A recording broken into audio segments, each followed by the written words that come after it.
Ladies and gentlemen, hello again, welcome to another Reflected Reality Simulations video. My name's Graham, we're back in X-Plane 10, flying the IXEG 737-300. We're at Salzburg Airport in Austria. Salzburg Airport is down here, and out to the north where we are here there's more or less flat terrain, but as we get to the airport we see the start of the Alps here. One of the subscribers to my YouTube channel requested I do the arrival, or the circling arrival, into Salzburg via the Salzburg VOR. It's very similar to what we did at Dubrovnik. We're going to fly down the ILS using the vertical speed and forelock mode rather than the approach mode. And we're going to break off, fly a prescribed track and circle onto runway 33 at Salzburg.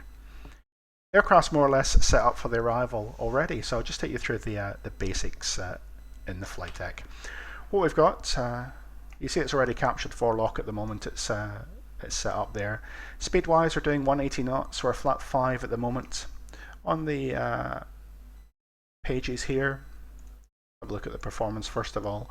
I've got flap 30 for the arrival, 119 knots, and 5 knots on top of that, 124, which we've got set with a double bug here. VRAF 119 plus 15 for the missed approach, and 180 and 210. That's the minimum clean speed and flap 5 speed. You can see on the page here, I've got a fix as well. The fix is to allow us to do the circling procedure. So the circling starts at the Sierra India, NDB. It's what the RMI is pointing at here. But we've got a fix around it, 3.5 miles and 130 degrees. So we're going to fly down the ILS, break off, fly it along the green line here till we get to this intersection, turn right, back to land on runway 33. It should really be quite straightforward, it's just that single fix we need. We'll back it up with the radio aids as well. Of course, being a NDB, we've got a radial from it, but we don't have a distance from it. So using the fix page is by far the easiest way to do that. Let's make sure that everything's set as we expect it. So I've got the NDB set 410, ILS, it's already there. And if you've not seen a circling approach before, I recommend having a look at the Pisa circling arrival and the Dubrovnik circling arrival video that I've done previously in the step-by-step series.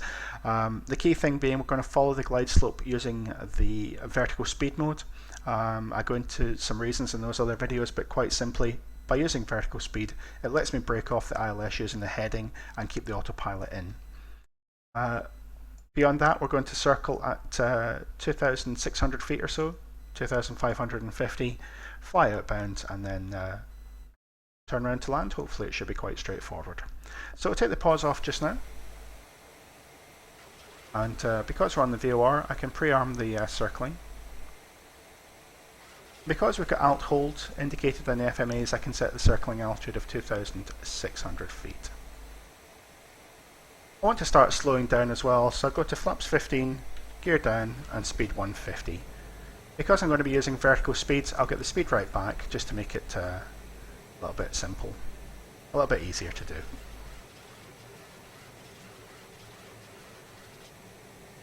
So speed coming back to 150, gear down, 3 greens, flat 15, green light, and speed brakes armed.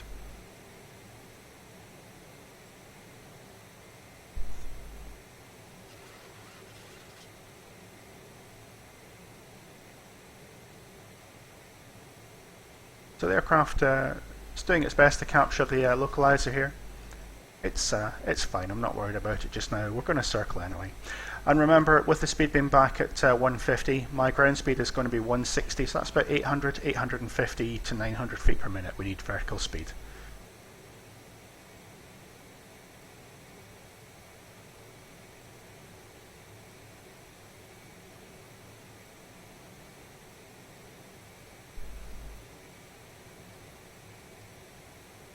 I've got a view set up here as well that lets me see the flight instruments on the right hand side, and hopefully I should be able to see the runway out this window here as well. See the glide slope starting down? When it gets to about half a dot, I'll set a vertical speed of around 900 feet per minute.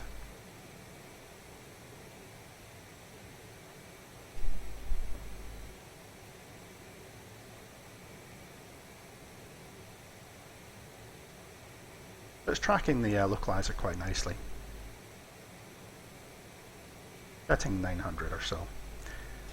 The charts that I've got show runway 15 and runway 33. On X-plane it's indicated as 16 I think and 34.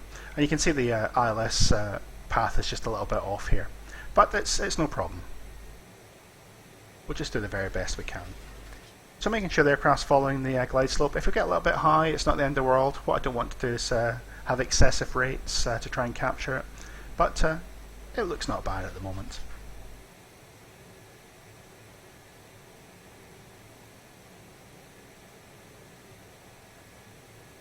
Following the glide slope down, the aircraft's going to capture 2,600 feet, and at that point we'll set, once we get alt hold on the FMAs, we'll set the missed approach target of 6,000.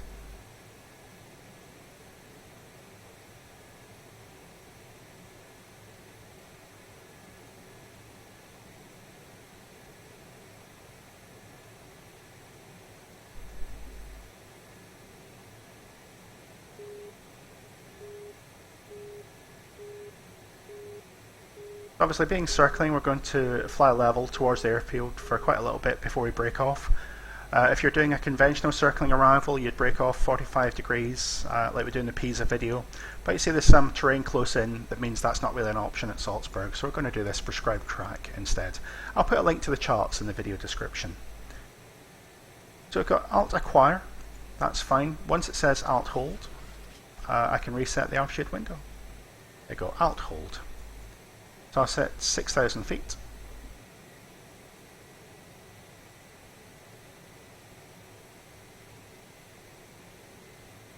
And then it's just a case of waiting until we click the heading button to follow this green line out here.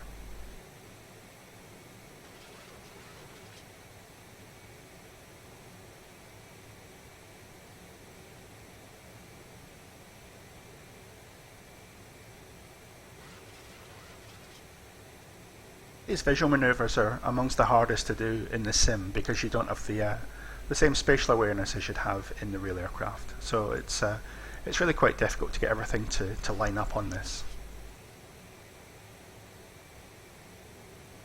Well, it's good now. I'll click onto the heading and it's going to indicate heading select. And we're going to fly the aircraft to this intersection between the green radial and the radius line here.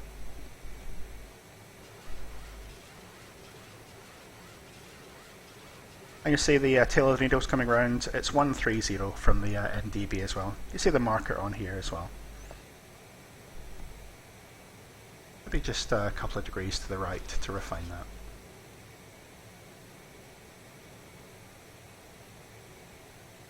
So what I'm going to do is once the wings are level, I'm going to click the heading select button. Probably wouldn't do this in real life, but that drops us into control wheel steering on the roll. And then I can select 330 for the missed approach track back out towards SBG. Control wheel steering and roll just means that I can fly the aircraft using the stick if necessary, but it just means I can use the mouse and not worry about what the joystick's doing for the time being.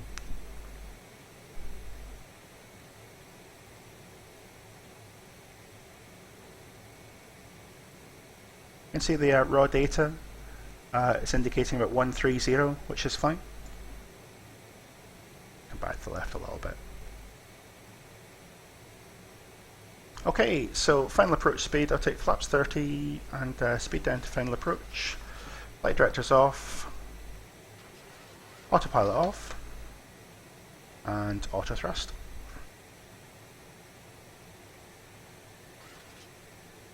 We'll start the turn. Looking for around 500 feet per minute and about 20 degrees angle of bank.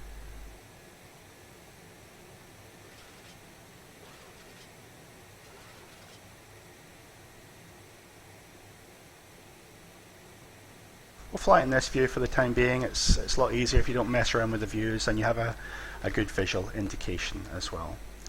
Making sure we don't lose height too quickly here. Have a look.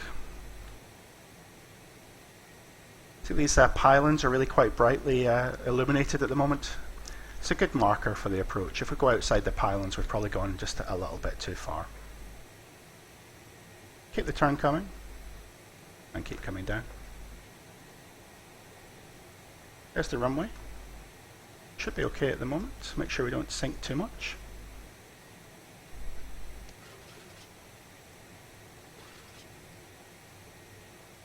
I've got 2 reds, 2 whites, that's fine.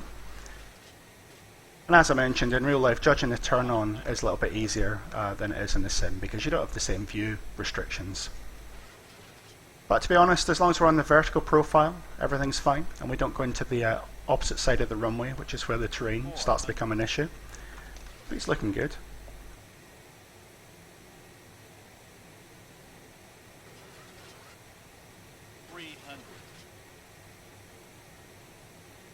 A bit high. Increase the sink rate initially. Back to where we should be. You can see that sharp transition between red and white is a constant issue in the sim. Speed's just a little bit high.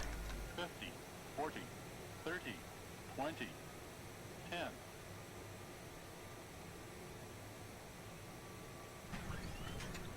Go. Reverse.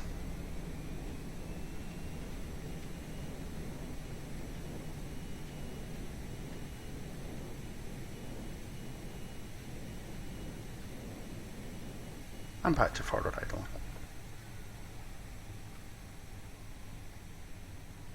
This is just the default Salzburg scenery, so there's no 3D buildings, and the taxiways are a little bit rudimentary, a little bit narrow, I think, for this aircraft.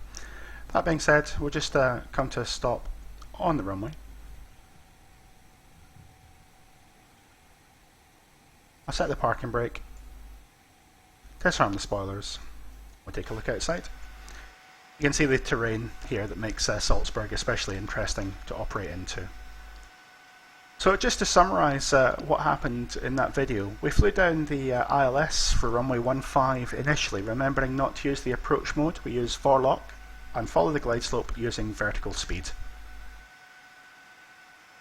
Once we've got alt hold indicated on the FMAs, we can set the circling minima in the altitude target window, in that case 2,600 feet. That means the aircraft in vertical speed will capture 2,600. We then flew to the circling track point, it was the Sierra India, NDB, flew outbound on 130 degrees till we got to a point 3.5 miles. As we're approaching that point, we brought the speed back to final approach speed, took flap 30. We used control wheel steering just so that we could change the heading target whilst leaving the autopilot in. Took the autopilot out finally, flight directors off, and auto thrust to the arm mode by using the speed button. We flew the aircraft round the turn from 2,500 feet or so, using about 500 feet per minute, 20 degree angle of bank, and we tried to roll out roughly onto the centre line. I turned a little bit tight in the final stages there, but the most important thing is the vertical profile. Once we turned about a mile and a half from the runway threshold, we had 2 whites and 2 reds. We flew the aircraft all the way down and landed on runway 33. If we had the missed approach to fly, if we weren't happy with the visual procedure, you can see that as we went out to the north, there's no terrain out there, we just fly straight out towards the Sierra Bravo Golf VOR or NDB. I hope you found the video interesting and different enough from the current circling videos that I've uploaded. As always, any questions, comments, or any suggestions for further content, I'd be very happy to hear them. Some of the ideas I've got for the IXEG 737, we'll maybe have a look at Nice arrival onto runway 04 or 22, 22 being a little bit more challenging to fly, and then we'll maybe look at Funchal in Madeira as well. That's one of the challenging destinations out in the Canaries. As always, any questions or comments, as I said, please feel free to leave them in the video comments. Thanks very much for watching, and I hope to speak to you again soon. Thank you.